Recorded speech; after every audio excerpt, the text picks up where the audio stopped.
hot girls, and welcome back to another episode of the podcast, sisters. So yeah, we are here with a new look because the new year is coming. Who are we feeling like? Okay, let me just say, I don't usually cheat, but I cheated on my hairstylist. Okay, only because she moved. Okay, only because she moved. But baby, when I tell y'all KK iced my shit, hello KK, she's giving all that needs to be given. I feel like because I got a new look, I got a spicy look, I'm feeling good, I got a little wine in my system, I want to talk to y'all about dating. Let's talk about why I'm not dating though.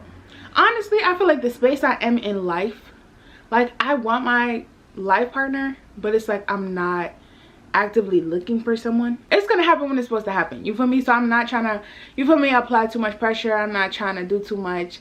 I'm just literally living my life, vibing, doing the things I like to do. One thing I did want to keep in mind, and that I want to reiterate, not even reiterate, but that I want to stress to the girlies who are looking to get into dating or trying to ease their way in or trying to filter their dating pool, is to start paying attention to your list. So first of all, I can tell y'all I have like a bad history of dating. Now, I don't have a bad history, but I have dealt with some people who didn't even belong on the list, and that's just me being me, because I'm going based off the vibe, you feel me? I'm not checking, I wasn't even checking my list because I wasn't going based off a list and I was going based on vibes alone.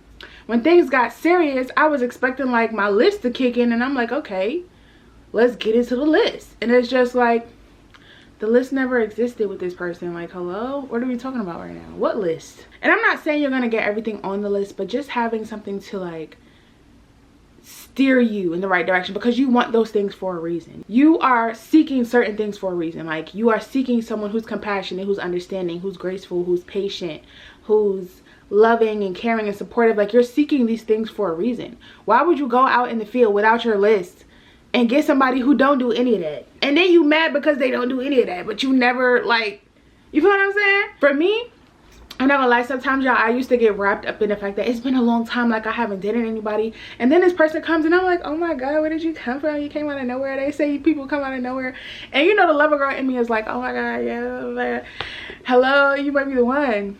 But no, now I refer to that list, baby. Is you ain't even, you don't got number 3, 4, 5, 6, 7 or 8. I'm sorry, we could be cool though.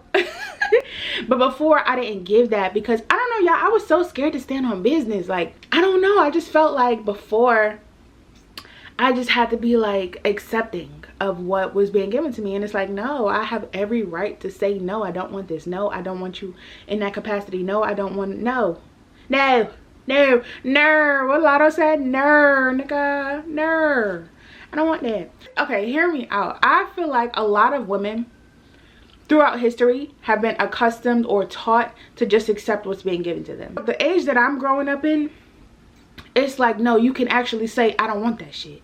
You feel me? You can actually say, no, I'll go out and get my own. But before, they didn't have that option. So it's like, sometimes I understand how people could fall into the trap of just be grateful. Just be grateful that this person is entertaining you. Just be grateful that this person wants you, because I fell into that trap too. Like, I was so proud of myself the other day where I shut somebody down because they weren't talking my lingo. I'm like, you're not leading with intention. You're not talking about nothing. You talking about, what are we talking about right now? What are we, you feel me?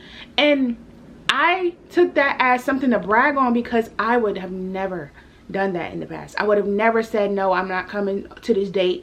I would have never said, no, I'm not hanging out with you. I don't even know what you're talking about. Like, you don't sound like you got a direction for us. You don't sound like you got a plan. I would have never done that, bro. But me being me, the new me, I could stand on business and say, yeah, I said that. So I'm super duper proud of me for that. Like, y'all don't understand. Like, just seeing the evolution in me is crazy. Like, I used to know that it was possible to say no to somebody, but I never had the capacity to say no. I knew it could go that way, but I just never felt like I could be the one to say no. And it's like, why not? Why not? If you don't want what the person is offering, if you don't want the position they're giving you, if you don't want why not? I'm just so grateful that I was able to do that, to learn that, to pass this down. I really am proud, honestly, of the girls coming up after me, because they are very, very, very vocal. When they don't like how their nails are shaped, when they don't like how their wings are cooked, when they don't like, they are very vocal, and I'm very, very proud of that. Like, I love that. I feel like that's what it's all about. My I don't want to say my generation, but me, I'm still learning to be vocal in certain situations and, you know, when to shut the fuck up. Them being younger than me and knowing that they have a voice is important as fuck. And I really am grateful for the fact that my mother pushed me to have certain conversations and to do certain things, because that's what got me to this point of being able to speak up and say, you know, no, I don't want this. Yes, I want this. Like, that's what planted the seed, what sowed the seed. And now it's just like, I'm still working on releasing the guilt of saying no, but the fact that I'm able to say no, that it's able to cross my lips and I mean that shit and I don't gotta explain nothing, is crazy to me. Don't forget about you. That's really all this episode is about. Like, don't forget about you. Don't forget about your needs. Don't forget about your wants. Don't forget about your dreams. Don't forget that you have a life too outside of the relationship. I really cannot stand when people literally just dismiss their friends because they get a man. I did that before. I hated it. And when I was on the receiving end of it, where it was like my friend forgot about us, I was like, bitch, make sure you're not the girl who forget about her friends when she get a man. I don't want to say the world is your oyster, but that's the thing that came to mind. But it's like, you can really have this shit your way, and that don't have to do with messing with multiple people. That doesn't mean you have to deal with multiple people. That's just you filtering who can and can't enter your life, and that makes a huge difference.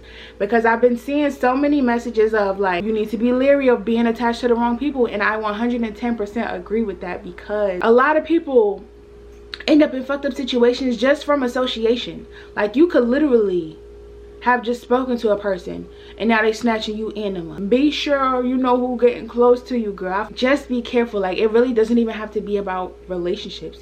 Friendships as well. I feel like I've dealt with so much BS from people I thought was friends when they was really snaking me. Be careful, be aware, check in with yourself, trust your gut, trust what you feel. 9 times out of 10, what you feel will always be an indicator. I know that's for me for a fact, because a lot of the times I don't see shit. No, I can't even say that, because I do see a lot. I feel like I peep and I feel at the same time. But with certain people who know how to play the game, you might not see it, but you'll feel it, and you don't know why you feeling what you feel, and you don't know until later on. And a lot of times, many of us know when it's too late. So I don't want us to get to the point where we learn when it's too late. I want us to understand, like, okay, I'm feeling this, pinpoint. What we looking for? What we looking at? Where we need to focus? You feel me? So I really just want us to start checking out, making our list and checking it twice. And I'm not just saying that because it's Christmas, but y'all, yeah. I don't know, y'all. Maybe I'll start dating in 2026. I'm not optimistic about it. I mean, maybe. I don't know. I just feel like I want to focus on me. Like, I want to pour all my energy into me, bro. Like, I want to be selfish. I want to start this year of selfish. I want to pour into me, pour into my craft, pour into my gifts. I want to keep spending more time with God. Like, I feel like I started spending way more time with God, and I'm enjoying it, and I'm, you know. So I'm just trying to, like, keep that up. Keep up the good work. That's what I'm trying to do. But maybe, y'all, maybe we'll see what happens. Okay, maybe I'll come back like, oh my god, I'm married. Who knows? No, I'm stopping. But yeah, y'all, I love y'all. I can't wait to see you in the next episode. Make sure y'all book with my sis, okay? Because lace wear. Lace there, but lace is late. Thank you. Okay, so I love y'all. I can't wait to see y'all in the next episode. Don't forget that hot girls need healing too, but that's okay, because that's what we're here for. I love y'all. Stay beautiful, stay blessed.